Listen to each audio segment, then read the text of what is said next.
Chronicles of the Grim Reaper, The Quilt, by Griz Calderon.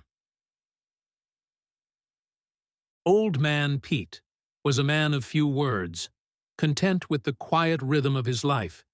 His days were filled with tending to his animals and crops, and his evenings were spent at home with his wife.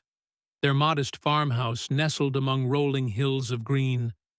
Pete had never been one for conversation, but he didn't need to be. The animals understood him, and his wife, gentle and loving, knew his heart without the need for words.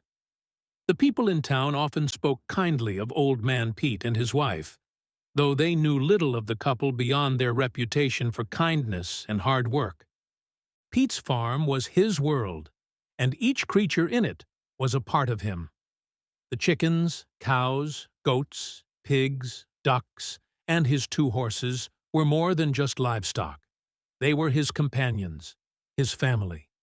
Every animal had a name, and Pete treated them as if they were his children. His 2 horses, in particular, held a special place in his heart. They had been with him for many years, loyal and steadfast, just like the man himself.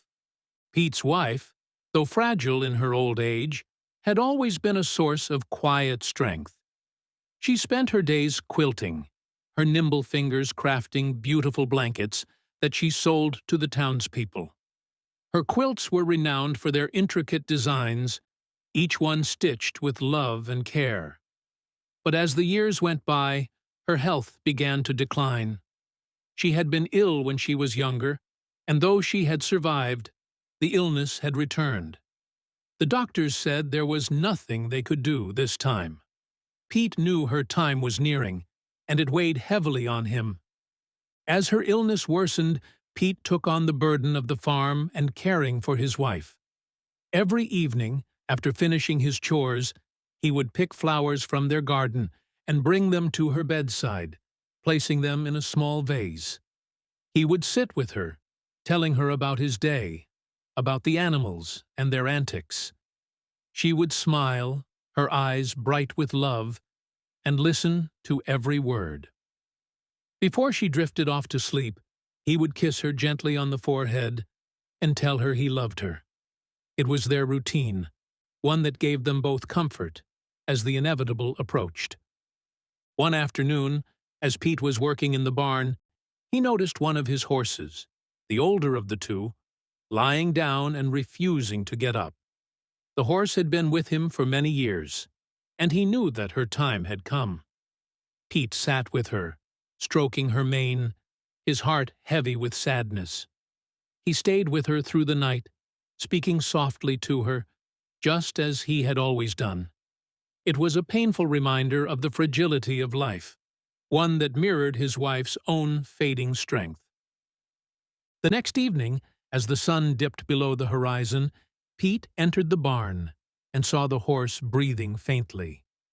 He knelt beside her, resting a hand on her side, feeling the shallow rise and fall of her chest. He knew this was it. The end. As the horse lay there, struggling for breath, the air around Pete grew still. A soft glow filled the barn, and he felt a presence beside him. He didn't need to turn around to know who it was. The Grim Reaper stood quietly in the shadows, his scythe glimmering faintly in the fading light. Somehow, he wasn't afraid. There was a calmness in the Reaper's presence, an understanding that went beyond words. Pete felt the weight of his grief lift, replaced by a quiet sense of peace. The Reaper, though silent, conveyed a message that Pete heard in his heart. "You've done well," the feeling seemed to say. "Your care, your love, it hasn't gone unnoticed." Pete's eyes filled with tears, but they were not tears of sorrow. The Reaper was here to guide his old friend, his beloved horse, to a place beyond pain and suffering. Pete nodded, his heart heavy yet full of acceptance. He sat with the horse until her final breath, the Reaper standing silently beside them. And when it was over, Pete felt a strange sense of relief. He knew his horse had gone to a place of peace, just as one day his wife would. From that moment on, Pete found a new strength within himself. The Reaper's visit, though brief, had left him with a deep understanding that life was a cycle, and that all things must come to an end. But endings were not something to fear. There was comfort in knowing that those he loved would be cared for, even after they were gone. As the months passed, Pete's wife grew weaker, but her spirit remained strong. She continued working on a quilt that she was determined to finish, her fingers never faltering despite her frailty. Pete knew how important it was to her to continue to work and to finish this final project, but didn't ask any questions.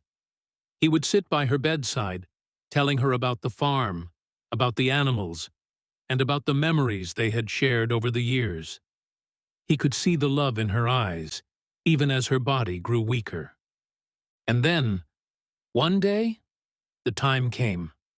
Pete knew it before the doctors or anyone else. His wife's breathing had slowed, her eyes fluttering closed. He sat by her side, holding her hand, his heart heavy with the knowledge that she would soon be gone. But there was no fear, no panic.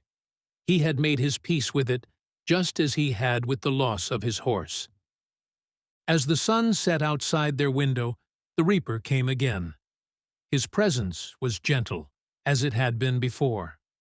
Pete didn't look up, but he knew he was there. The Reaper's form shimmered in the dim light, his scythe resting at his side. This time, the Reaper moved closer to Pete, standing at the foot of the bed where Pete's wife lay. No words were spoken, but Pete felt the same sense of calm wash over him, just as he had before. The Reaper's presence was not cold or harsh, but filled with empathy. Pete could feel the love between him and his wife radiating through the room, and he sensed that the Reaper, for a brief moment, was touched by it. For the first time in his long existence, the Reaper wondered what it might be like to live a life like theirs, one filled with love, companionship, and the quiet joy of growing old together. What would it be like to love someone so deeply and to be loved in return? To share a lifetime of memories, both simple and profound, and to know that, in the end, you had given and received all that truly mattered. Such thoughts were unfamiliar to him, for his existence was bound by duty, not by the bonds of love. Yet, for a fleeting moment, he allowed himself to imagine it, to wonder if perhaps there was more to existence than the role he had always known. But the Reaper did not linger on such thoughts. He had a task to fulfill. Pete kissed his wife on the forehead, his voice breaking as he whispered, "I love you. I'll see you again." He watched as the Reaper gently took her soul, guiding her to the place where she would wait for him. There was no pain, no suffering, only peace. Pete's heart ached, but he was calm. He knew she was in good hands, and that one day they would be reunited. The townspeople came together to help Pete lay his wife to rest. They had always admired the couple, their simple yet meaningful life. After the service, as Pete returned to their home to gather her things, he found the quilt she had been working on neatly folded in the chest, where she had always kept her sewing supplies, and next to it, a letter addressed to him. With trembling hands, Pete opened the letter and began to read. "My dearest Pete, I've been working on this quilt for you, for us, for the life we've shared. Each square holds a hand-stitched flower from our garden, a reflection of the flowers you've picked for me every day. They've brought me so much joy over the years, just as you have. I've embroidered them here, so that when I'm gone, you'll have something to remember our simple, beautiful life together. Thank you for all the love you've given me, for the wonderful years we've spent together. I've never needed more than your love to be happy. You made me feel special every day, in ways you'll never know. Our life has been filled with love, and I wouldn't change a single moment. This isn't goodbye, my love. I'll be waiting for you in a place where there's no pain, no suffering, just peace. Until we meet again, know that I'll always be with you in every flower you pick, in every memory we've shared. Please, continue to pick flowers for me, just as you always have, and place them in the vase on the bedside table. As you do, think of me, as I'll be there with you each night, just as I was before. Let their beauty fill our room, and let them remind you of the love we've shared and the life we built together. With all my love, now and always, your wife. Tears filled Pete's eyes as he clutched the letter to his chest. He ran his hands over the quilt, each flower a reminder of the love they had shared.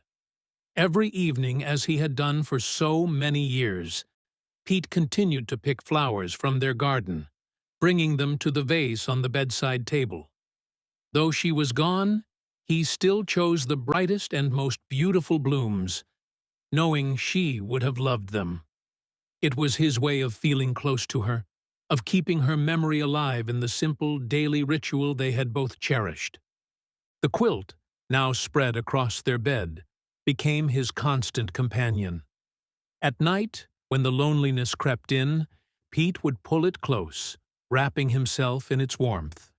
It was as if he could feel her presence in the delicate stitches, each flower a testament to the life they had built together. The quilt held a piece of her in every thread, a reminder of her love for the simple beauty of the world. The flowers she had adored, the garden they had tended, the life they had shared. As he held the quilt, Pete felt a sense of comfort, as though she were still beside him, her hand resting gently in his. The softness of the fabric brought him solace, much like her touch had during their many years together. It was not just a quilt, it was a piece of her, a tangible expression of the love that had bound them together for so long. He knew, just as she had written, that this was not the end. One day, he would see her again. And until that day came, he would carry her memory with him, in every quiet moment, in every flower, in every breath. The quilt, much like the love they shared, would be with him always, offering him the comfort and strength to continue on, even in her absence. As Pete laid the quilt across their bed, he felt a warmth in his heart, knowing that his wife's love would be with him always. And though he was alone now, he knew that she was waiting for him, just as she had promised. Each night, as he drifted off to sleep, he held the quilt close, just as he had held her close for so many years, finding peace in the memories of their life together, and comfort in the thought that she was never truly far away. The Grim Reaper, having done his duty, lingered for a moment longer than usual. He had been deeply touched by the love between Pete and his wife. He allowed himself one last glance at the scene, a man and the memory of his beloved wife, embodied in the quilt she had so lovingly crafted. The Reaper couldn't help but wonder what it might be like to have a life filled with such love and companionship, to share a bond so strong that even death could not sever it. But he quickly pushed the thought aside. Such sentiments were not for him.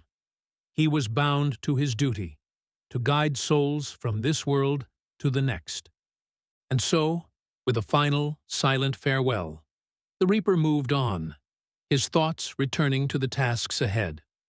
But in the quiet moments between his duties, perhaps, just perhaps, he would recall the warmth of that simple farmhouse, the love that filled it, and the man who remained there, holding onto a quilt and a lifetime of memories. The end.